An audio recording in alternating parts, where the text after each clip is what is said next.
எதுக்குடா என்ன பெர்மிஷன் கேட்காம என் ரப்பர் எடுத்து யூஸ் பண்ண? என் அண்ணா இதே ஸ்கூல்ல தான் 12C படிக்கிறான். உன்னை மாட்டி விடுறேன் இரு. Miss, can I borrow water bottle from my brother's class in 12C? நீங்களா ஸ்கூலுக்கு வேன்ல தானே வருவீங்க, நான் என் அண்ணா கூட பைக்ல வருவேன். ஹாய் திவ்யாக்கா, ராகுல் அண்ணா.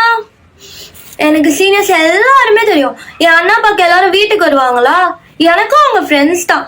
உனக்கு தெரியுமா, திவ்யா அக்காவும் சபரீஷ் அண்ணாவும் லவ் பண்றாங்க. என் அண்ணா என்கிட்ட எல்லா காசிப்பும் சொல்லுவான்.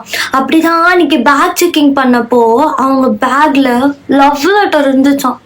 இன்னைக்கு என் அண்ணா எனக்கு கேன்டீன்ல இருந்து லஞ்ச் வாங்கி தர சொல்லியிருக்கான். Bow bow. இப்ப நான் என் அண்ணா கிளாஸ்க்கு போய் அவனை பார்க்க போறேன். யாரெல்லாம் வரீங்க? ரோஷினி, நீ எனக்கு லஞ்சே ஷேர் பண்ணல, உன்னை கூட்டிட்டே போக மாட்டேன். அண்ணா அண்ணா, இவளை இந்த ஸ்கூல்ல சேர்க்காதீங்கன்னா கேட்டாங்களா? டார்ச்சர்.